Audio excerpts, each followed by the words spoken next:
Hi guys, for today's video nga pala, ipapunta naman kami sa may family side ko sa may Bulacan. Pagdating namin dito sa bahay ng tito ko ay nakaluto na nga ng bulalo at pritong tilapia. Ang sarap nga ng kain, meron pang itlog na pula at saka mangga.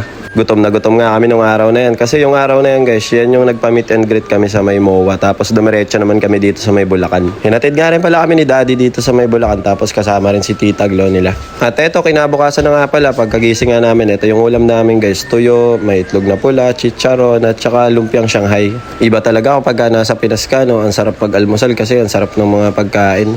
After ko nga kumain kanina, ay naligo na rin kagad ako at pinaliguan ko na rin yung mga bata. Tapos si Mami Cherry naman yung sunod na naligo kasi salitan kami maligo niyan guys dahil nga si Bochog alam nyo naman malikot to eh. May dumaan nga rin pala nagbebenta ng biko dito at saka palitaw. Kaya lang naubos yung palitaw kaya yung biko na lang binili na Ate Shena. Kaya alam nyo naman si Mami Cherry mahilig sa biko yan guys. Kahit sa Japan kumakain niya ng biko eh. Bale ito guys, nung nakagayak na nga kami lahat ay papunta naman nga pala kami sa may Manila Memorial Park. Ang dadalawin ko naman kasi doon ay yung lola ko at saka yung lolo ko para naman madalaw ko sila no? Kasi minsan lang tayo makauwi dito sa Pilipinas eh. At ito nakarating na nga kami sa may Panchon. Bali yung dinalaw nga pala namin dito guys ay magkasama sa isang libingan. Lolo ko yan at saka yung lola ko. Nagdulos lang kami dito ng kandila, nagpahinga ng konti tapos umalis na rin. After nga namin sa Panchon guys, eto nagpunta naman kami sa bukid. Dito talaga ako nakatira dati hanggang sa lumaki ako do. Kaya tandang-tanda ako yung mga puno ng mangga dito. Nung bata ako, dyan nyo lang makikita palagi sa terrace, nagkakape kapag umaga. Sobrang bukid talaga dito sa lugar namin guys. Sobrang lalaki ng punong mangga. Kaya yan, pagka namumunga yan, sawa-sawa talaga kami sa may mangga dito eh. Kahit nga ngayon maraming bunga tong mangga kaya lang medyo mura pa kaya hindi pa kami kumuha. Sobrang saya ko nung araw na yan kasi yung naalala ko dati. Lagi ako umakyat sa mga punong mangga. Nagdadala lang ako ng asin doon ko na kinakain. Tapos ito pagdating namin nakaredy na nga yung kakainin. Nag-ihaw nga pala sila dito ng liempo. Tapos nagtinola rin sila ng manok. O kaya na mga idol. O tinolang manok. Walang kamatayan yan.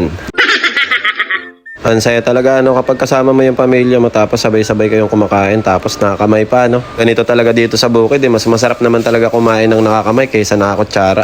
Si Bochog nga guys, takbo ng takbo dito, kinakabahan kami kasi yung mga puno ng mangga dito, ang lalaki ng ugat, baka matisod eh.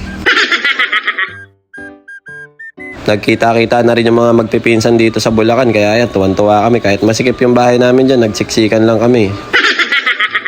Pagtapos ka namin kumain, dumalaw naman kami sa lola ko, no? Ayan, naglakad kami, medyo maputik nga guys. Alam nyo naman dito sa atin, kapag ka nag-uulan, ganyan talaga.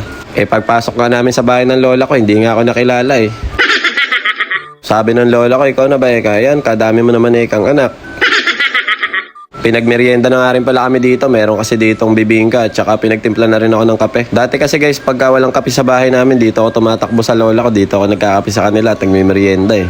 Kinagabihan nga nagluto naman sila ng fishball para sa merienda at saka french fries ng mga bata. Tapos ayan, tinawag ko na rin yung ibang tropa ko. Hindi na ako nagtawag ng marami guys kasi yung gabi na yan, umuwi din kami sa may kabila.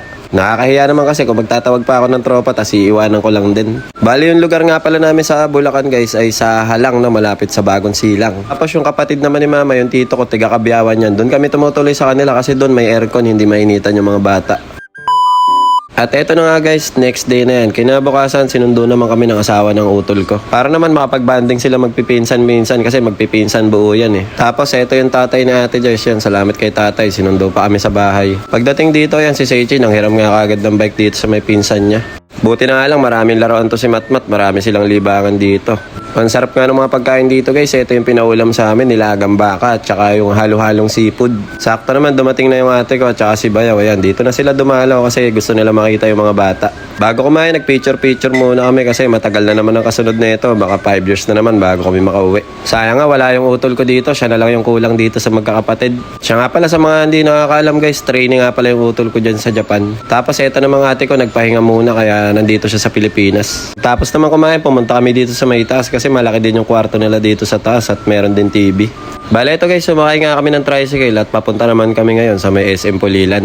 Hindi nga pala kami kasya sa isang tricycle kaya dalawang tricycle na lang yung inarkila namin. Nakakatawa nga si Bocho guys, medyo inantok dito sa may tricycle, nakatulog pa nga yan eh. Nanibago siguro siya kasi ang lakas ng hangin sa tricycle eh. Pagpasok nga namin sa SM ay dito namin kagad dinala yung mga bata sa may laruan. Ang ganda rin pala ng mga laruan dito guys no, sa may Pulilan. Tapos hindi siya masyadong maraming tao, hindi masyadong crowded. Habang naglalaro nga yung mga bata, naglakad-lakad muna kami at bumili kami ng sago at saka netong cotton candy para sa mga bata. Nakakamiss din talaga tong sago, lalo na kapag mainit sa Pilipinas no, pag tanghali masarap talagang uminom nito. Pagtapos nga nila maglaro sa indoor, eto, dinala naman namin sila sa may mga token. Alam nyo naman to sila sa Ichi guys, kapag nakakita ng mga laruan to, takbuhan ng takbuhan, hindi mamahawa talaga yung mga yan eh. Pero at least nag-enjoy naman sila kasama yung pinsan, mga tito, tita nila. Pero guys, ang mura lang ng mga ano nila dito, ng mga indoor na palaruan, pati yung mga token. Sa Japan kasi ang mahal ng mga palaruan dun eh. Pera talaga yung hinuhulog dun, hindi token. Tawan-tawa ako dito kay Seichi, tinamaan ng bola sa ulo pagka-shoot niya eh. Yeah. Boom!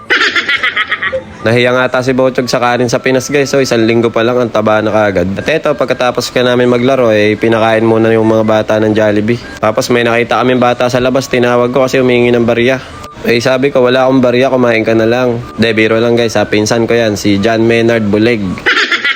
Tapos ako guys, ang minerienda ko dito, Jolly Hotdog. Kasi nung nakaraan nakapag fried chicken naman ako, tsaka spaghetti. Si Bocho guys, parang nasa bahay lang kumain hinahawakan yung pasta, napakadungis pagtapos kumain sa Jollibee So paano guys, hanggang dito na lang muna. Kita-kits na lang ulit tayo next video. Diyan matane, arigatou gozaimasu. Ngek, ngek, ngek. Bye-bye.